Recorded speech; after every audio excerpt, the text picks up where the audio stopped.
রাত তখন 12টা। অন্ধকার রাস্তা, সঙ্গে শিয়ালের ডাক আর ঝিঝি পোকার শব্দ ভেসে আসছে। আজকে একা একা বাড়ি ফিরতে হবে।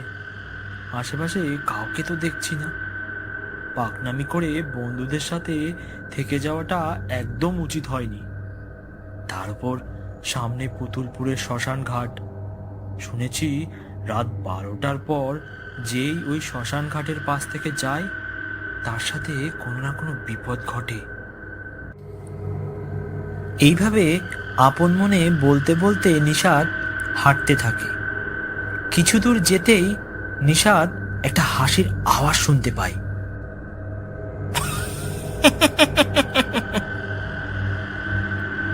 আওয়াজ শুনে নিশাদ থেমে যায় এবং ভয়ে ভয়ে পিছন ফিরে তাকায়। চারিদিকে তাকিয়ে কোথাও কিছু দেখতে পায় না। কিছু না দেখতে পেয়ে নিশাদ আবার হাঁটতে আরম্ভ করে। এরপর শ্মশান ঘাটের কাছে আসতেই নিশাদ দেখতে পেল কিছু মানুষের ছায়া তাকে ঘিরে ধরেছে এবং আস্তে আস্তে ছায়াগুলো নিশাদের দিকে এগিয়ে আসতে থাকে এবং ধীরে ধীরে ছায়াগুলো নিশাদের ওপর আক্রমণ করে। বাঁচাও!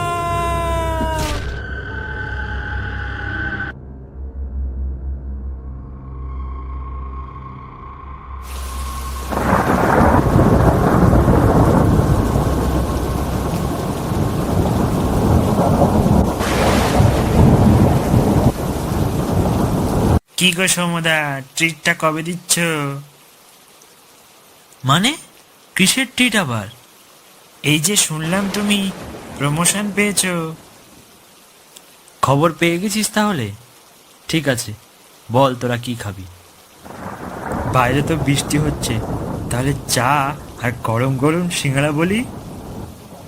শুধু সিঙ্গাড়া খাবি? ঠিক আছে, যা টুক করে ভুবনদার দোকান থেকে চা আর গরম গরম সিঙ্গাড়া নিয়ে আয়। আচ্ছা গোপাল, বীরুর কি খবর বলতো? শুনলাম ও নাকি নতুন চাকরি পেয়েছে। সে তো বেশ কয়েক মাস হয়েছে।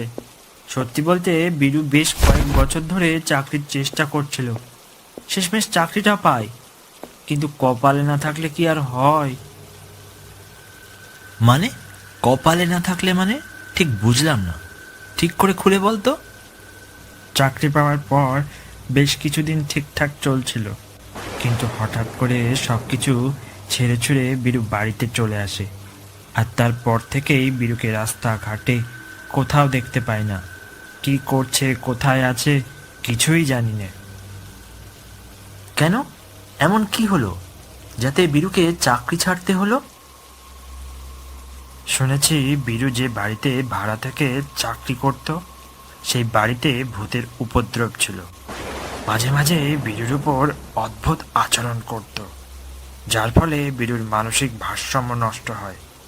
আর এই কারণেই বীরু অফিস যেত না, যার ফলে বীরুকে চাকরি থেকে বের করে দেয়।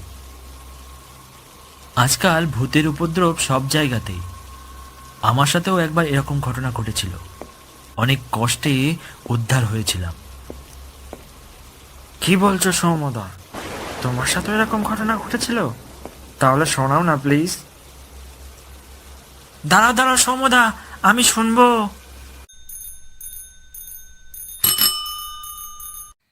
সেদিন সকাল সকাল পোস্টমাস্টার লেটার বক্সে একটি চিঠি রেখে আমাকে ডাক দিয়ে বলল, সৌম, তোমার জন্য চিঠি এসেছে, বক্সে রাখা থাকলো, দেখে নিও। আমি ঘর থেকে বেরিয়ে লেটার বক্স থেকে চিঠিটা বের করে জানতে পারলাম পুতুলপুর গ্রামে আমার পোস্টিং হয়েছে। সদ্য ডাক্তারি শেষ করেছি। এত তাড়াতাড়ি আমার পোস্টিং হবে আমি ভাবতেই পারিনি। যাই হোক, ঘরে গিয়ে দাদুকে খবরটা জানালাম। বাহ, খুব ভালো খবর। তোর মা বেঁচে থাকলে খুব খুশি হতো। যাই, তোর তো অনেক গোছ গাছ বাকি, আমি রেডি করতে লাগি। না না দাদু, এখন গোছগাছ করতে হবে না। আমি আগে যাই, তারপর এসে সব প্যাকিং করে নিয়ে যাব। এরপর আর দেরি না করে স্টেশনের দিকে রওনা দিলাম। স্টেশনে পৌঁছে ট্রেনের জন্য অপেক্ষা করছিলাম। দেখতে দেখতে কিছুক্ষণের মধ্যে ট্রেনটা চলে আসে। তারপর ট্রেনটা আপন গতিতে এগিয়ে চলেছে পুতুলপুর স্টেশনের দিকে। প্রায় ঘন্টা তিনেক পর ট্রেনটা পুতুলপুর স্টেশনে এসে পৌঁছালো। ট্রেন থেকে নেমে আমি দেখলাম স্টেশন পুরো ফাঁকা, কেউ কোথাও নেই, একমাত্র আমি ছাড়া। এরপর কিছুক্ষণ এদিক ওদিক তাকিয়ে হঠাৎ একটা বয়স্ক লোককে দেখতে পেলাম, হাতে একটা মশাল নিয়ে আমার দিকে এগিয়ে আসছে। সারা গা চাদরে মোড়া, মুখটাও ঠিকমতো বোঝা যাচ্ছে না। কি হে ছোকরা, এত রাতে এই ফাঁকা স্টেশনে কাকে খুঁজছো?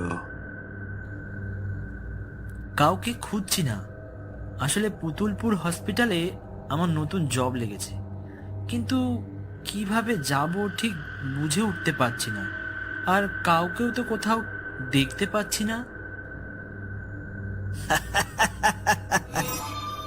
এত রাতে এখানে কাউকে পাবে না, পারলে এখান থেকে চলে যাও, নইলে খুব বিপদ হবে তোমার। বিপদ? আমার আবার কিসের বিপদ? এই কথা বলতেই হঠাৎ সৌমের ফোনটা বেজে ওঠে। হ্যালো স্যার, আপনি কোথায় আছেন? আমি তো স্টেশনে আছি, কিন্তু তুমি কে বলছো? আমি হোটেল ডায়মন্ড থেকে ম্যানেজার বলছিলাম। পুতুলপুর হসপিটাল থেকে আপনার জন্য একটা রুম বুক করে রাখা হয়েছে। আপনি এক কাজ করুন, স্টেশন থেকে বেরিয়ে হাঁটতে থাকেন, আমি আপনাকে নিয়ে আসার জন্য একজন লোককে পাঠাচ্ছি। ফোনটা রেখে সামনে তাকাতেই ওই বয়স্ক লোকটিকে আর দেখতে পেলাম না। এদিকে ওই স্টেশনে কেবল একা আমি ছাড়া আর কেউ নেই। রাতও অনেক হয়েছে, শুনশান এলাকা, কানে কেবল ঝিঝি পোকার ডাক ভেসে আসছে। এরপর স্টেশন থেকে বেরিয়ে বাইরে কিছুক্ষণ দাঁড়িয়ে আছি, কিন্তু কোথাও কাউকে দেখতে পাচ্ছি না। বেশ কিছুক্ষণ দাঁড়িয়ে থাকার পর আমি হাঁটতে আরম্ভ করলাম। কিছু দূর হেঁটে যাওয়ার পর একটা চায়ের দোকান দেখতে পেলাম। চায়ের দোকানের কাছে গিয়ে দোকানদারকে জিজ্ঞাসা করলাম, দাদা, এখানে হোটেল ডায়মন্ডে যাওয়ার জন্য কোনো গাড়ি পাওয়া যাবে? আসলে ফোনে নেটওয়ার্ক একদম নেই, আর রাতও অনেক হয়েছে। চালা আমার পা থেকে মাথা পর্যন্ত তাকিয়ে আমাকে বলল, গাড়ি? এত রাতে কোনো গাড়ি পাবেন না তো এ তল্লাটে। আর আপনাকে তো ঠিক চিনতে পারলাম না বাবু। আমি সৌম্য, এই পুতুলপুর হসপিটালে নতুন ডাক্তার হিসেবে এসেছি। ও, আপনি পুতুলপুর হসপিটালের নতুন ডাক্তার বাবু? এ তো খুশির খবর। কিন্তু বাবু, এত রাতে তো কোনো গাড়ি পাবেন না, আর রাতও তো অনেক হয়েছে, আর রাত 10টার পর এ তল্লাটে কাউকে পাবেন না বাবু। কেন রাত 10টার পর কাউকে পাবো না কেন?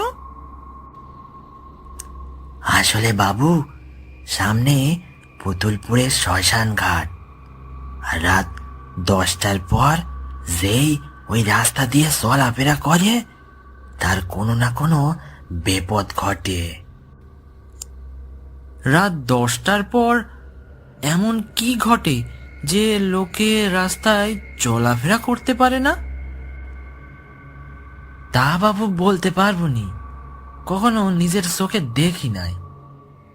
বাবু, এক কাজ করেন, হোটেল ডায়মন্ড তো এদিকেই পড়ে, আপনি 10-15 মিনিট হাঁটতে থাকেন, ঠিক পৌঁছে যাবেন। তবে হ্যাঁ, শ্মশান ঘাটের পাশ দিয়ে যাওয়ার সময় একটু সাবধানে যাবেন। এরপর চালার কথা শুনে ভাবতে লাগলাম বেশিক্ষণ দাঁড়িয়ে থাকাটা ঠিক হবে না। তার উপর ফোনে নেটওয়ার্কও নেই যে হোটেলের লোকটিকে ফোন করব।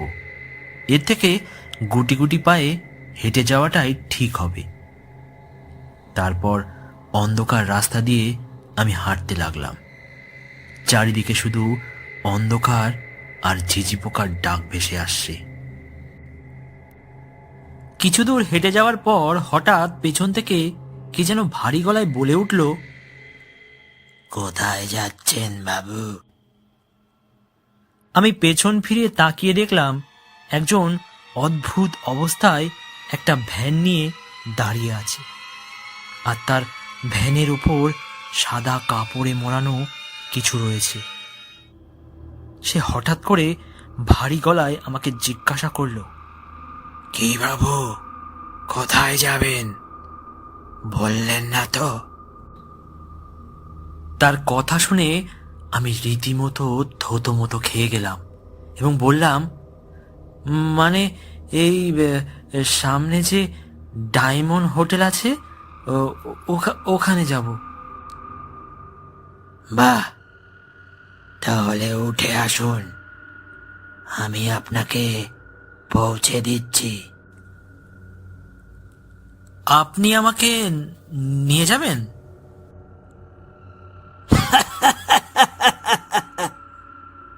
এটাই তো আমার কাজ। তাড়াতাড়ি উঠে বসুন, সময় নেই। আচ্ছা, আপনার ভ্যানে সাদা কাপড়ে মোড়া ওটা কি? আপনাকে সেটা দেখতে বলেছি? আপনাকে উঠে বসতে বললাম, আপনি উঠে বসুন। এই কথা শুনে আমি আর কিছু না বলে ভ্যানে উঠে বসলাম।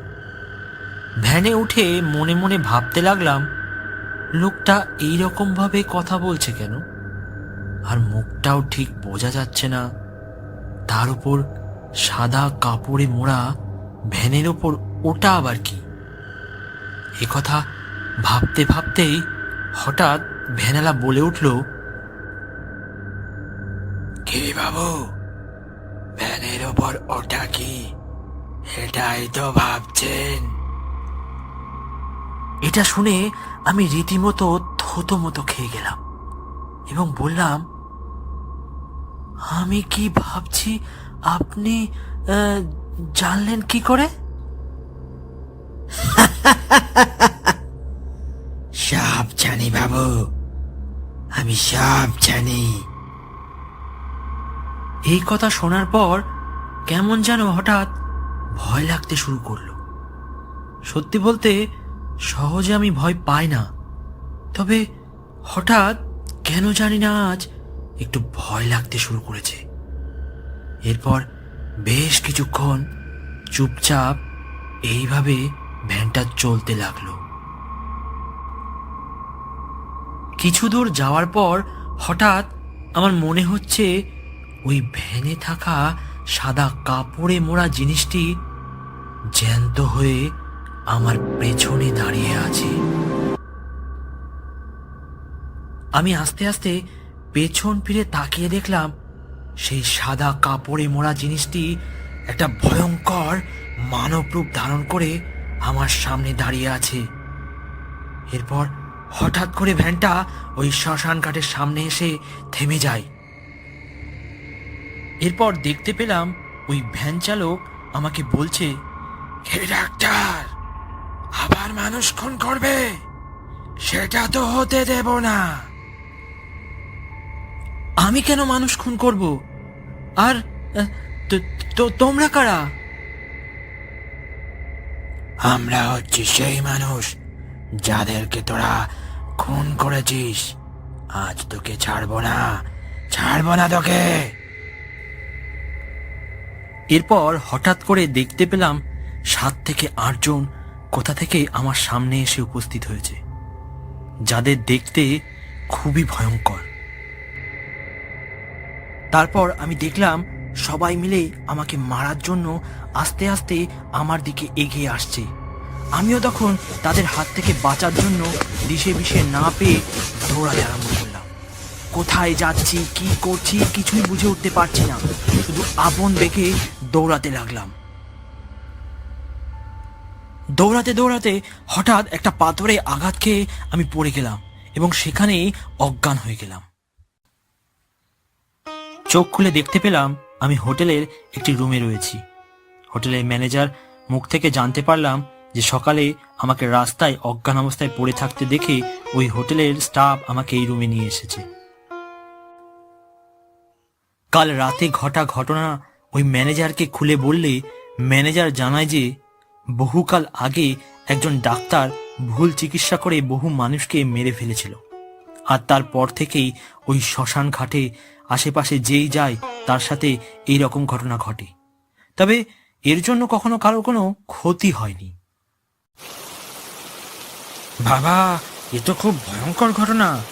তো সমদা, এরপর তুমি কি করলে? কি আর করব, চাকরিটা ছেড়ে দিলাম।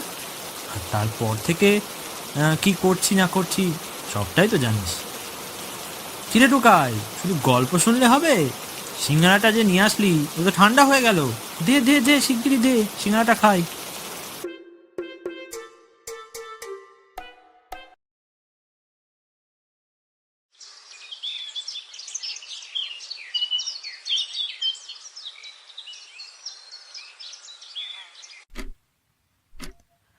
ঘড়িতে তখন 7:30। হঠাৎ করে ফোনটা বেজে উঠল। ফোনটা হাতে নিয়ে দেখলাম অফিসের ম্যানেজার ফোন করেছে। হ্যালো সৌম, আজ একটু অফিসে আসতে পারবে? অফিসে? এখন? কিন্তু স্যার, আজ তো আমার অফ ডে আছে। হ্যাঁ জানি, আজ তোমার অফ ডে আছে, কিন্তু একটা সমস্যায় পড়ে গেছে, আর একমাত্র তুমি ছাড়া আর কেউ এই সমস্যা থেকে আমাকে উদ্ধার করতে পারবে না। সমস্যা? কেন স্যার, অফিসে কোনো কিছু হয়েছে? না না, অফিসে কিছু হয়নি। তুমি অফিসে এসো, আমি সব কথা খুলে বলছি তোমাকে। ঠিক আছে স্যার, আমি রেডি হয়ে কিছুক্ষণ পর আসছি। এরপর আমি ফ্রেশ হয়ে অফিসের দিকে রওনা দিলাম।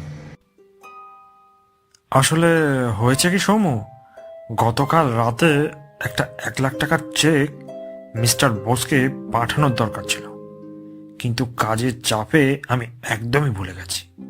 তাই তুমি যদি চেকটা ডেলিভারি করে দাও তাহলে খুব উপকার হয়। ঠিক আছে স্যার, অত চিন্তা করার কোনো বিষয় নেই। আপনি অ্যাড্রেসটা সেন্ড করুন, আমি চেকটা পৌঁছে দিচ্ছি। থ্যাংক ইউ সৌম। আসলে সবাইকে তো বিশ্বাস করে উঠতে পারি না, ওই জন্য তোমাকে বললাম। আর আমি মিস্টার বোসের মোবাইল নাম্বার আর ঠিকানাটা টেক্সট করছি। না না স্যার, এখানে থ্যাঙ্কস বলার কিছু হয়নি, এটা তো আমার কর্তব্য। এরপর ম্যানেজার সৌমের ফোনে মিস্টার বোসের মোবাইল নাম্বার ও ঠিকানাটা টেক্সট করে। ঠিকানাটা টেক্সট করলে সৌম গুগল ম্যাপে দেখে মিস্টার বোসের বাড়ি ফুলিয়া গ্রামে, এবং ওখানে যেতে হলে 2 ঘন্টার ট্রেনে, তারপর নদী পার হয়ে যেতে হবে। বাতাসের হালকা হাওয়া আর ট্রেনের হুইসেল শুনতে শুনতে প্রায় 2 ঘন্টা পর ট্রেনটা ফুলিয়া স্টেশন এসে পৌঁছালো। তখন প্রায় সন্ধে লেগেছে।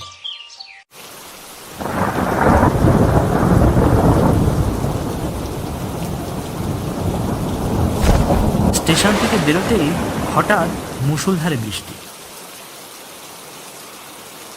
বৃষ্টির মধ্যে রাস্তার কোথাও রিক্সা বা ভ্যান দেখতে পেলাম, তাই আর না দাঁড়িয়ে সোজা রাস্তা ধরে এগোতে লাগলাম। কিছু দূর হেঁটে যেতেই একজনকে আসতে দেখলাম, এবং তাকে দেখে আমি জিজ্ঞাসা করলাম, দাদা, এখানে ফুলিয়া ঘাটটা কোন দিকে পড়বে? ফুলিয়াঘাট? এই তো হেঁটে গেলে কিছু দূর সামনে। কিন্তু দাদা, এখন তো কোনো লঞ্চ পাবেন না, কারণ বিকেল 4টের পর থেকে ফুলিয়াঘাটে কোনো নৌকা বা লঞ্চ যায় না। তবুও আপনি যেয়ে দেখুন, যদি কোনো নৌকা থেকে থাকে। এরপর লোকটির কথা মতো আমি কিছু দূর হেঁটে গিয়ে ওই ঘাটে পৌঁছালাম। বৃষ্টির মধ্যে ঘাটের পাড়ে দাঁড়িয়ে আমি দেখলাম নদীর পাড়ে না কোনো নৌকা, না কোনো মানুষের আনাগোনা আছে। একমাত্র আমি এই সন্ধ্যাবেলায় একা দাঁড়িয়ে আছি। বেশ খানিকক্ষণ বৃষ্টির মধ্যে দাঁড়িয়ে থাকার পর হঠাৎ করে নদীর পাড় থেকে একটি নৌকো কোথা থেকে এসে ভারী গলায় আমাকে বলে উঠল, দাদা, কোথায় যাবেন? আমি একটু চমকে উঠলাম। তারপর তাকিয়ে দেখলাম নৌকাতে কেউ কোথাও নেই, একমাত্র মাঝি ছাড়া।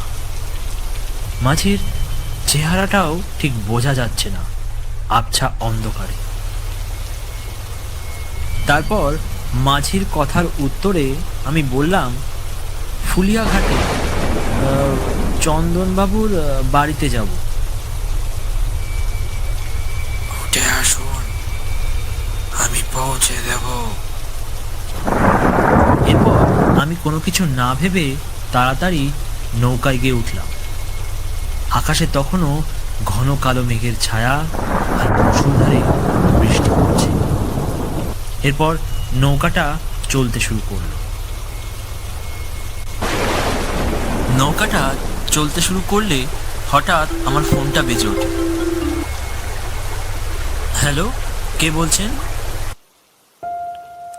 আমি চন্দন বোস বলছি। মিস্টার ব্যানার্জি আপনার নাম্বারটা দিয়েছে। উনি বলল যে আপনি নাকি চেকটা নিয়ে আসছেন। তা আপনি কি চলে এসেছেন? না না দাদা, আমি এখনো এসে পৌঁছাইনি। আমি সবে নৌকাতে আছি, আর কিছুক্ষণের মধ্যে ঘাট পার হব। কি, আপনি এখনো ঘাট পার হননি? তবে এই সময় তো ঘাটে কোনো নৌকা বা লঞ্চ চলাফেরা করে না। হ্যাঁ, কয়েকজনের মুখে শুনলাম, কিন্তু ভাগ্যক্রমে আমি একটা নৌকা পেয়ে গেছি। আচ্ছা দাদা, বলছিলাম ঘাট পার হওয়ার পর কত দূর আমাকে হেঁটে যেতে হবে সেটা যদি একটু বলেন তাহলে ভালো হয়। সেটা নয় আপনাকে বলছি, কিন্তু এই সময় আপনি নৌকা পেয়েছেন, এটাই তো আমার কাছে আশ্চর্য লাগছে। যাই হোক, ঘাট পার হওয়ার পর একটা বাঁশবাগান পড়ে, আর তার কিছু দূর পর মোড়ানো হয় আমার বাড়ি। তবে বাঁশবাগান পার হওয়ার সময় একটু সাবধানে আসবেন। জায়গাটা খুব একটা ভালো নয়। আর ওখানে এসেই আমাকে একটা ফোন করবে, আমি নিজে আপনাকে আনতে যাব। কেন, বাঁশবাগানের ওখানে কি? কথাটা বলতেই ফোনটা কেটে গেল। এরপর অনেকবার ফোন করার ট্রাই করলাম, কিন্তু দেখলাম ফোনে আর কোনো নেটওয়ার্ক নেই। এদিকে মাঝি চুপচাপ নৌকাটি ঘাটের দিকে এগিয়ে নিয়ে চলেছে। বাইরে তখনও হালকা বৃষ্টি ও হালকা মেঘের ডাক আর ঝিঝিপকার শব্দ ভেসে আসছে। এরপর আমি মাঝিকে জিজ্ঞাসা করলাম, আচ্ছা দাদা, আর কতক্ষণ লাগবে ঘাটে পৌঁছাতে? এত ব্যস্ত কিসের, ঠিক সময়ে পৌঁছে দেব। মাঝির কথা শুনে আমি একটু হতভম্ব হলাম। তারপর বেশ খানিকক্ষণ চুপচাপ থাকার পর আমি আবার মাঝিকে জিজ্ঞাসা করলাম, আপনি যদি কিছু মনে না করেন তাহলে বাঁশবাগানের তলাটা পার করে দেবেন আমাকে। আসলে এলাকাটা তো ঠিক আমি চিনি না, আর আপনাকে তো দেখে মনে হচ্ছে আপনি এই এলাকারই থাকেন।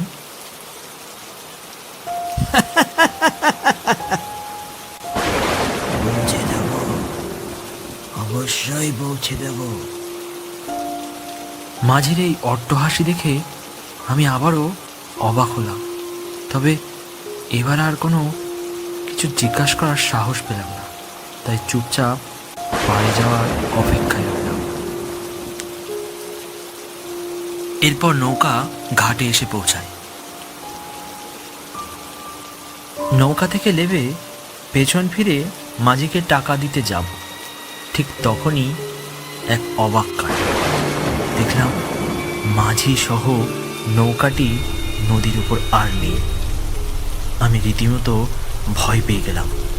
কি করব ঠিক বুঝে উঠতে পারছি না, তাই চুপচাপ ওখানেই বৃষ্টির মধ্যে দাঁড়িয়েছিলাম কিছুক্ষণ। কি অদ্ভুত ঘটনা আমার সাথে ঘটল, এর কারণ আমি খুঁজে পেলাম না, তাই অদ্ভুতভাবে আমি ওখানে চুপচাপ দাঁড়িয়ে রইলাম। তারপর হঠাৎ করে একটা দমকা হাওয়ায় আমি সজাগ হলাম। এরপর 7-5 না ভেবে সামনের দিকে এগিয়ে গেলাম। ঘাট থেকে কিছু দূর হাঁটার পর একটা বাঁশবাগানের ভেতরে প্রবেশ করলাম।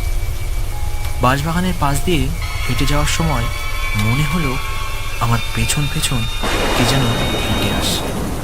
আমি হঠাৎ করে পেছন ফিরে তাকিয়ে দেখলাম কেউ কোথাও নেই।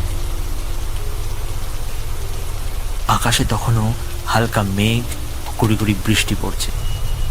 কেন জানি না হঠাৎ করে আমার একটু ভয় লাগতে শুরু করেছে। তারপর আবার সামনের দিকে চলতে শুরু করলাম। কিছু দূর যেতেই একটা ছায়া দেখতে পেলাম, যেটা পেছন থেকে আমার সামনে এসে পড়েছে। আমি ওখানে দাঁড়িয়ে পেছন ফিরে তাকিয়ে দেখতেই অবাক হলাম। দেখলাম আর কেউ নয়, ওই নৌকার মাঝি আমার সামনে দাঁড়িয়ে আছে। অদ্ভুত তার চেহারার ধরন, সারা গা হাত পা কাটা ছেঁড়ার দাগ, চোখ দুটো লাল টক টক করছে, যেন এখনই আমাকে খেয়ে ফেলবে। তারপর হঠাৎ করে ওই মাঝি আমাকে বলল, কি ভেবেছিস তুই আমার হাত থেকে বেঁচে যাবি? আমি তোকে ছাড়বো না। কি দোষ করেছিলাম যে আমাকে এইভাবে তোরা হত্যা করলি? আমি তো বাঁচতে চেয়েছিলাম, বাঁচতে। আজ কাউকে ছাড়বো না, কাউকে না। এই কথা শুনে আমি মাঝিকে বললাম, আমি আপনাকে কেন মারতে চাইবো? আমি তো আপনার কোনো ক্ষতি করিনি। আমাকে ছেড়ে দিন, আমাকে ছেড়ে দিন। আমিও তো বাঁচতে চেয়েছিলাম, এইভাবে তোদের কাছে ক্ষমা প্রার্থী চেয়েছিলাম, কিন্তু তোরা আমাকে ছেড়েছিলি, ছাড়িসনি। আজ কাউকে ছাড়বো না, কাউকে না। এরপর আমি দেখতে পেলাম মাঝি অট্টহাসি দিচ্ছে। তার এই অট্টহাসি এবং ভয়ঙ্কর রূপ দেখে আমার চোখ মুখ কেমন যেন অন্ধকার হয়ে আসে এবং আমি আস্তে আস্তে ওখানেই অজ্ঞান হয়ে পড়ি। চোখ খুলতেই আমি দেখলাম আমার মাথার উপর ফ্যান ঘুরছে আর আমার চোখের সামনে মিস্টার বোস দাঁড়িয়ে আছে। আমি কিছু বলবো তার আগেই মিস্টার বোস আমাকে বললেন, চিন্তার কোনো কারণ নেই, আপনি একদম নিরাপদ আছেন। কাল রাতে আমি আপনাকে ওখান থেকে নিয়ে এসেছি, আর রাতে আপনার সাথে যেটা ঘটেছে এখানে প্রায় লোকের সাথে ঘটে থাকে, তাই চিন্তার কোনো কারণ নেই আপনার। এইরকম ঘটনার কারণ জিজ্ঞাসা করলে মিস্টার বোস আমাকে বলে যে, বহুকাল আগের ঘটনা। এক রাতে মাঝি রাতের কাজ শেষ করে তার ঘরের জন্য জিনিসপত্র নিয়ে বাড়ি ফিরছিল। ঠিক সেই সময় কিছু ছিনতাইকারী তার কাছে থাকা সমস্ত জিনিস কেড়ে নিতে চায়, কিন্তু মাঝি না দিতে চাওয়ায় ছিনতাইকারীরা মাঝিকে নৃশংসভাবে হত্যা করে এবং তার কাছে থাকা সমস্ত জিনিস কেড়ে নিয়ে যায়। আর তারপর থেকেই যেই বা যারা ওই ঘাট থেকে ওই রাস্তা দিয়ে যাতায়াত করে তার সাথেই এরকম ঘটনা ঘটে। তবে আরো একটা কথা না বললে নয়, মাঝি খুব ভালো গান গাইতো, আর তার গলার সুর এতটাই মিষ্টি ও মধুর ছিল যে প্রকৃতিও তার সুরে মিশে যেত। এটা শোনার পর আমার চোখে মুখে একটা ভয়ের ছাপ ফুটে ওঠে। আর এটা দেখে মিস্টার বোস আবার বলে যে, আরে মশাই, আপনি এত ভয় পাচ্ছেন কেন? আপনি একদম নিরাপদেই আছেন, আপনার চিন্তার কোনো কারণ নেই। আর হ্যাঁ, সকালে কিন্তু আমার এখানে নাস্তা করেই তারপরে কিন্তু বাড়ি ফেরা হবে, তার আগে কিন্তু আপনাকে ছাড়ছি না। কি আর করব, মিস্টার বোসকে আর না বলতে পারলাম না, তাই সকালের নাস্তা সেরে বাড়ির দিকে এগিয়ে চললাম। মিস্টার বোস আমাকে নৌকায় তুলে দিয়ে সাবধানে বাড়ি যেও এই বলে চলে এলেন। আমিও নদীর অপরূপ সৌন্দর্য, মলিন হাওয়া দেখতে দেখতে এগিয়ে চললাম আমার গন্তব্যস্থলে। আর মনে মনে ভাবতে লাগলাম, মানুষের জীবন কতই না অদ্ভুত, কতই না রহস্য। কখন কি যে ঘটে কেউ বলতে পারে না, কেউ না।